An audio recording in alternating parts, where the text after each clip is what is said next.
ಮೊದಲು ಪರಮಾತ್ಮನಿಂದ ಉದ್ಭವಿಸಿದ್ದು ಆತ್ಮ, ನಂತರ ಪಂಚಮಹಾಭೂತಗಳು ಪೃಥ್ವಿ, ಆಪ್, ತೇಜ, ವಾಯು, ಆಕಾಶ. ಇವಕ್ಕೆ ಪಂಚಮಹಾಭೂತಗಳಂತಾರು. ಇವುಗಳು ಉದ್ಭವಿಸಿದ ನಂತರ ಒಂದೊಂದಕ್ಕೊಬ್ಬೊಬ್ಬರು ಅಧಿಪತಿಗಳು. ಯಾಕಂದರೆ ಜವಾಬ್ದಾರಿಯುತವಾಗಿರತಕ್ಕಂತಹ ಸ್ಥಾನ ಏನದಾವು ಅದಕ್ಕೊಬ್ಬೊಬ್ಬರು ಅಧಿಕಾರಿಗಳಿದ್ದರೆ ಅವು ವ್ಯವಸ್ಥೆಯಿಂದ ನಡೀತಾವೆ, ಇಲ್ಲದ್ರೆ ನಡೆಯೋದಿಲ್ಲ. ಈ ಪೃಥ್ವಿ ಅಂತ ಏನೈತಿ, ಭೂಮಿಗೆ ಬ್ರಹ್ಮ ಅಧಿಪತಿ, ಬ್ರಹ್ಮದೇವ ಅಧಿಪತಿ. ಯಾಕಂದ್ರೆ ಅವ ಉತ್ಪತ್ತಿಯನ್ನು ಮಾಡುವವ. ಭೂಮಿಯಲ್ಲಿ ಕೂಡ ಉತ್ಪನ್ನ ಬರ್ತೈತಿ, ಬೆಳೆಗಳು ಬರ್ತಾವೆ. ಶಿಲೆಗಳನ್ನು ಹಿಡಿದುಕೊಂಡು ಏನು ಬೇಕೋ ನಮಗೆ ಜೀವನಕ್ಕೆ ಬೇಕಾಗುವ ವಸ್ತುಗಳು ದೊರೆಯೋದು ಭೂಮಿಯಲ್ಲಿ. ಇದಕ್ಕೆ ಕ್ಷೇತ್ರನೂ ಕೂಡ ಅಂತಾರೆ. ಗೀತಾಚಾರ್ಯನು ಹೇಳ್ತಾನೆ, ಭಾಳ ಸುಂದರವಾಗಿರ್ತಕ್ಕಂಥ ಮಾತನ್ನು ಹೇಳ್ತಾನೆ. ಇದಂ ಶರೀರಂ ಕೌಂತೇಯ ಕ್ಷೇತ್ರಮಿತ್ಯಭಿಧೀಯತೆ ಅಂತ ತಿಳ್ಕೊಂಡು. ಅರ್ಜುನ, ಈ ಶರೀರ ಏನೈತಿ ನೋಡು, ಇದಕ್ಕೂ ಕ್ಷೇತ್ರ ಅಂತಾರೋ. ಭೂಮಿಯಲ್ಲಿ ವಸ್ತುಗಳು ಹುಡ್ತಾವೆ, ಇಲ್ಲಿಯೂ ಪೃಥ್ವಿ ಅಂಶ ಐತಿ, ಇಲ್ಲಿಯೂ ಗುಣಾದಿಗಳು ಹುಟ್ಟುತ್ತಾವೆ. ಕ್ಷೇತ್ರಮಿತ್ಯಭಿಧೀಯತೆ. ಅದಕ್ಕೆ ಈ ಪೃಥ್ವಿ ಅಂಶಕ್ಕೆ ಬ್ರಹ್ಮ ಅಧಿಪತಿ. ಜಲ ಅಂದರೆ ನೀರು. ನೀರಿಗೆ ಯಾರ ಅಧಿಪತಿ ಅಂತ ಕೇಳಿದರೆ ವಿಷ್ಣು ಪರಮಾತ್ಮ. ಯಾಕಂದರೆ ರಕ್ಷಣೆ ಮಾಡೋದು ವಿಷ್ಣುವಿನ ಕರ್ತವ್ಯ. ಎಲ್ಲವನ್ನ ರಕ್ಷಣೆ ಮಾಡೋದು ನೀರು, ಜಲ ಅಂತಾರೆ, ಜೀವಜಲ ಅಂತಾರೆ. ಅದರ ಅಧಿಪತಿ ವಿಷ್ಣು ಪರಮಾತ್ಮ. ಅಗ್ನಿಗೆ ಅಧಿಪತಿ ರುದ್ರದೇವ. ಅಗ್ನಿಗೆ ಅಧಿಪತಿ ರುದ್ರದೇವ. ವಾಯುವಿಗೆ ಅಧಿಪತಿ ಈಶ್ವರ. ಆಕಾಶಕ್ಕೆ ಅಧಿಪತಿ ಸದಾಶಿವ. ಹಿಂಗೆ ಈ ಪಂಚಮಹಾಭೂತಗಳ ಉದ್ಭವ ಯಾವಾಗ ಆತೋ, ಬ್ರಹ್ಮದೇವ ಏನು ಮಾಡಿದ, ಸಕಲ ಸೃಷ್ಟಿಗಳನ್ನು ಆ ದೇವಿ ಆಜ್ಞೆಯಂತೆ ಸಕಲ ಸೃಷ್ಟಿಗಳನ್ನು ತಯಾರು ಮಾಡಿದ. ಯಾಕೋ ಸಮಾಧಾನ ಅನಿಸಲಿಲ್ಲ, ಪರಮಾತ್ಮನ ಕಡೆ ಹೋಗ್ತಾನೆ. ತಾಯಿ ಹೇಳಿದಂತೆ ಎಲ್ಲ ಸೃಷ್ಟಿಯನ್ನು ಮಾಡಿದ್ದೆ, ಆದರೆ ಯಾಕೋ ಸಮಾಧಾನ ಅನ್ನಿಸೋಲ್ಲದು. ಆವಾಗ ಶಿವನು ಹೇಳ್ತಾನೋ, ಅಪ್ಪ, ನಮ್ಮ ಹಾಗೆ ಇರತಕ್ಕಂಥ ವಸ್ತುಗಳನ್ನು ನೀನು ರಚನೆ ಮಾಡು. ನಮ್ಮ ಹಾಗೆ ಅಂದರೆ ಹೇಗೆ, ಕೈ, ಕಾಲು, ಮುಖ ಯಾವ ರೀತಿ ಆಕಾರ ಇತ್ತು ಈ ಆಕಾರ ಮಾಡು. ಅದರ ಉದಾಹರಣೆ ಹೇಳ್ರಿ ಅಂದ ಬ್ರಹ್ಮದೇವ. ಉದಾಹರಣೆ ಏನು, ನಾನು ಉದ್ಭವ ಮಾಡಿ ತೋರಿಸ್ತೇನೆ ಅಂತ ಪರಮಾತ್ಮ ತನ್ನ ಪಂಚಮುಖಗಳು ಸದ್ಯೋಜಾತ, ವಾಮದೇವ, ಅಘೋರ, ತತ್ಪುರುಷ, ಈಶಾನ್ಯ ಅಂತಕ್ಕಂಥ ಪಂಚಮುಖಗಳು ಪರಮಾತ್ಮನಿಗೆ. ಆ ಒಂದೊಂದು ಮುಖದಿಂದ ಒಬ್ಬೊಬ್ಬ ಗಣಗಳನ್ನು ಸೃಷ್ಟಿ ಮಾಡಿದ. ಪರಮಾತ್ಮನ ಆಕಾರವನ್ನೇ ಹೊಂದಿದರು.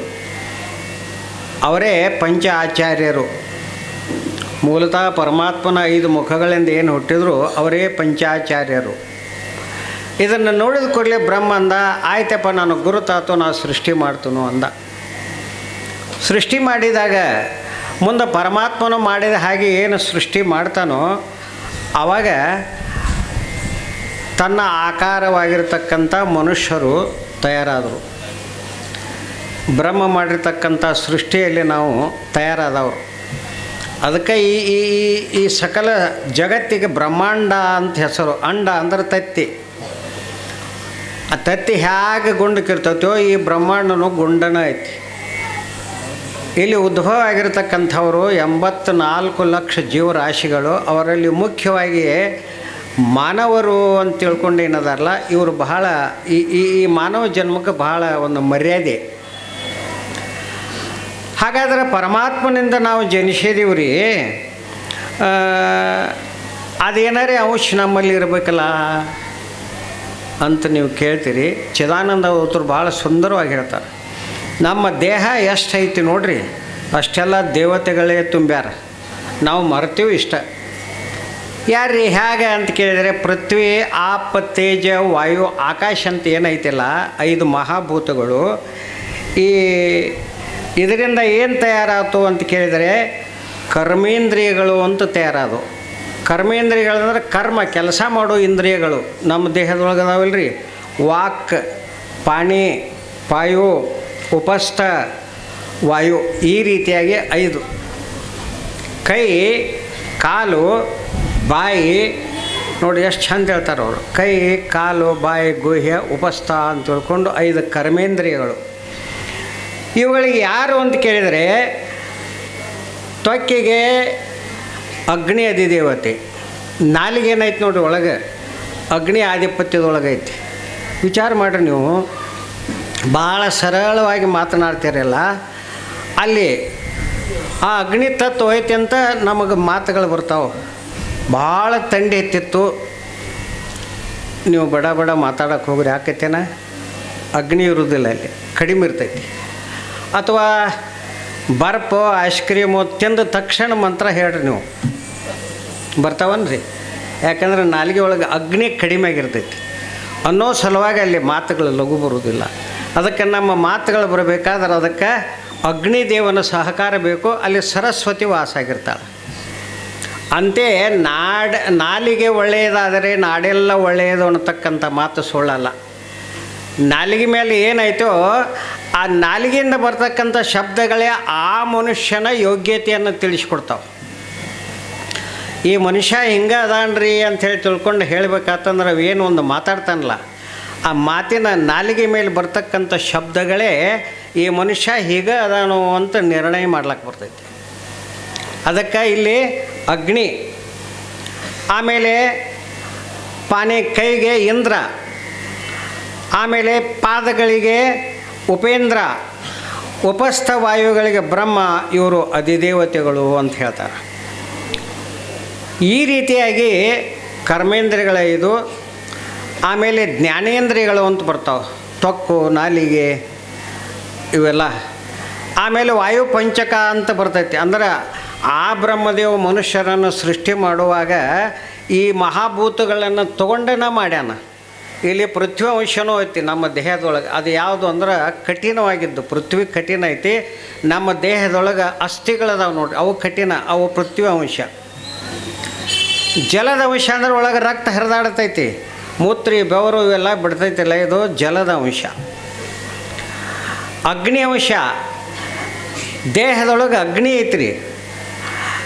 ವೈಶಾಖ ಮಾಸದೊಳಗೆ ಅಂದ್ರೆ ಏಪ್ರಿಲ್ದೊಳಗೆ ಎಷ್ಟು ಶಾಖ ಇರ್ತೈತಿ ಭೂಮಿ ಮೇಲೆ ಅಂದ್ರೆ 41, 42, 43ಕ್ಕೆ ಹೋತಂದ್ರೆ ಭೂಮಿ ಶೀಳಾಕತ್ತೈತಿ. ನಮ್ಮ ದೇಹದೊಳಗೆ ಅಗ್ನಿ ಎಷ್ಟು ಪ್ರಬಲ ಐತಿ ಅಂತ ಕೇಳಿದರೆ 96 ಡಿಗ್ರಿ. ಸಾಹೇಬ್ರಿಗೆಲ್ಲ ಗೊತ್ತದೆಲ್ಲ. ಅಂದ್ರೆ ಭೂಮಿ ಮೇಲೆ ಮೇ ತಿಂಗಳದಾಗ ಇರ್ತಕ್ಕಂಥ ಶಾಖಕ್ಕಿಂತಲೂ 2 ಪಟ್ಟು ಹೆಚ್ಚು ನಮ್ಮ ದೇಹದೊಳಗೆ ಅಗ್ನಿ ಐತಿ. ಪಂಚಮಹಾಭೂತಗಳ ಅಂಶಗಳು ನಮ್ಮಲ್ಲಿದ್ದಾವೆ. ಆಮೇಲೆ ವಾಯು, ಹೊರಗೆ ಹವೆ ಓಡಾಡ್ತೈತಿ, ಒಳಗೂ ಹವೆ ಐತಿ. ಆದರೆ ಒಳಗೆ ಹೋದಂಥ ಹವೆ 5 ಭಾಗಗಳಾಕೈತಿ. ನಮ್ಮ ದೇಹದೊಳಗೆ ಓಡಾಡೋ ಹವ ಒಂದೇ ನಾವು ತೊಗೊಂಡ್ರು 5 ಭಾಗ. ಆ 5 ಭಾಗಗಳಿಂದ ನಮ್ಮ ದೇಹದ ಕ್ರಿಯಾ ನಡಿತೈತಿ. ಆಮೇಲೆ ಹೊರಗೆ ಆಕಾಶ ಐತಿ, ಒಳಗೂ ರಗಡ ಪಳ್ಳೈತಿ, ನೋಡಿರಿ ನೀವು. ಈ ರೀತಿಯಾಗಿರತಕ್ಕಂಥ ರಚನೆಯನ್ನು ಬ್ರಹ್ಮದೇವ ಮೊದಲೇನು ಪರಮಾತ್ಮ ಮಾಡಿದಲ್ಲ, ಪಂಚ ಆಚಾರ್ಯರನ್ನು ಅದನ್ನು ನೋಡಿಕೊಂಡು ಈ ರೀತಿಯಾಗಿ ಬ್ರಹ್ಮ ಮಾಡ್ತಾನೆ. ಹೀಗೆ ಸೃಷ್ಟಿ ತಯಾರಾದ ನಂತರ ಕೆಲಸ ನಡೀತು. ನಡೆದ ನಂತರ ಇದು ಪರಿಪೂರ್ಣ ಆಗಬೇಕಲ್ಲ. ಸೃಷ್ಟಿಯ ಕಾರ್ಯ ನಡೆದ ನಂತರ ಏನಾಯಿತು ಅಂಥೇಳಿ ಕೇಳಿದರೆ, ಈಗ ನೀವು ಬಿತ್ತನೆ ಮಾಡ್ತೀರಿ ಹೊಲದೊಳಗೆ, ರೈತರಿಗೆ ಗೊತ್ತದು. ನೀವೇನು ಬಿತ್ತಿರ್ತೀರಿ? ಧಾನ್ಯಗಳನ್ನು ಬಿತ್ತಿರ್ತೀರಿ. ಆ ಬೆಳೆ ಏನು ಬೆಳ್ಕೋತ ಮ್ಯಾಲೆ ಬರ್ತೈತಿ, ಅದ್ರ ಜೊತೆಗೆ ಇನ್ನೊಂದು ಹೇಳ್ತೈತಿ, ಏನು ಕಳೆ ಅಂತ ತಿಳ್ಕೊಂಡು ಕಸ ಅಂತೀವಿ ನೋಡ್ರಿ.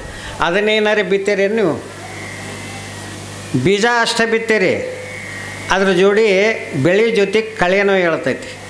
ಹೇಗೋ ಹಾಗೆ ಇದು ಬ್ರಹ್ಮ ಸೃಷ್ಟಿ ಇರಲಿ, ಪರಮಾತ್ಮನಿಂದೇ ಆಗಿರ್ತಕ್ಕಂಥ ಸೃಷ್ಟಿ ಇರಲಿ, ಬೆಳೆಯೊಂದಿಗೆ ಕಳೆ ಬೆಳೆದಂತೆ ಇಲ್ಲಿ ಕೆಲವೊಂದು ದುಷ್ಟ ಶಕ್ತಿಗಳು ಉದ್ಭವನೂ ಆಗ್ತೈತಿ. ಇವುಗಳ ಒಂದು ಇದ್ರೊಳಗೆ ದುಷ್ಟಶಕ್ತಿನೂ. ಆ ದುಷ್ಟಶಕ್ತಿಗಳ ಗುಣ ಏನು ಅಂತ ಕೇಳಿದರೆ ಸಾತ್ವಿಕ ಶಕ್ತಿಗಳಿಗೆ ಅಡ್ಡಿ ಮಾಡೋದು, ಮತ್ತೇನಿಲ್ಲ. ಆ ಸಾತ್ವಿಕ ಕೆಲಸಗಳಿಗೆ ಅಡ್ಡಿ ಮಾಡ್ತಕ್ಕಂಥ ಆ ಶಕ್ತಿಗಳು ಏನಂದ್ರೆ ದೈತ್ರು ಅಂಥೇಳಿ ತಿಳ್ಕೊಂಡು ಹೇಳ್ತಾರೆ. ನಮಗೆ ನೋಡ್ರಿ, ನಾವು ಒಳ್ಳೆಯ ಕೆಲಸ ಆಗಬೇಕು ಅಂತ ತಿಳ್ಕೊಂಡು ಎಲ್ಲ ಚಲೋ ನಡೆದಾಗ ಏನಾದ್ರು ವಿಘ್ನ ಬರ್ತೈತಿ. ಆ ವಿಘ್ನ ತರ್ತಕ್ಕಂಥ ಶಕ್ತಿ ಯಾವುದು ಅಂತ ಕೇಳಿದರೆ ದೈತ್ಯ ಶಕ್ತಿ. ಹಾಗೆ ಈ ಪ್ರಪಂಚದಲ್ಲಿ ದೇವತೆಗಳ ಶಕ್ತಿ, ಸಾತ್ವಿಕರು ಈ ಸರಿಯಾಗಿ ಜೀವನವನ್ನು ಸಾಗಿಸ್ಕೊಂಡು ಹೋಗಬೇಕು ಅಂತ ವಿಚಾರವುಳ್ಳವರಿಗೆ ವಿಘ್ನಗಳು ಬರ್ತಾವ್ರು. ಕೆಲವೊಬ್ಬರು ದುಷ್ಟರು ಕಾಡ್ಲಕ್ಕತ್ತಾರೆ.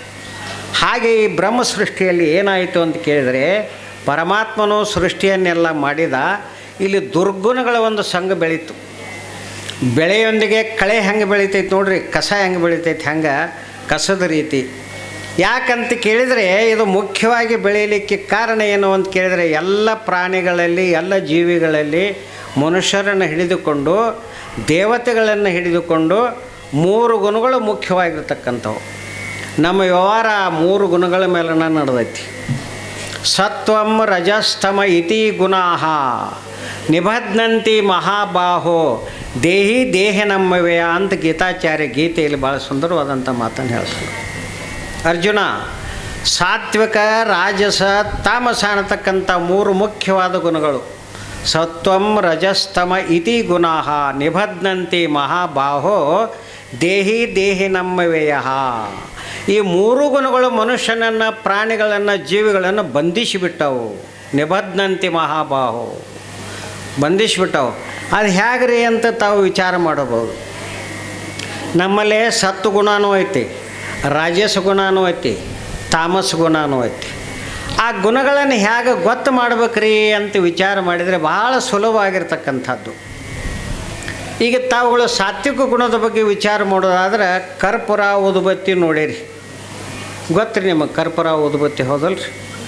ಆ ಕರ್ಪೂರ ಊದುಬತ್ತಿ ಅವೇನು ಮಾಡ್ತಾವೆ, ಸುವಾಸನೆಯನ್ನು ಕೊಡಬೇಕಾಯಿತು ಅಂಥೇಳಿ ಅಂದ್ರೆ ಅವಕ್ಕೆ ಬೆಂಕಿ ಹಚ್ಚಬೇಕು.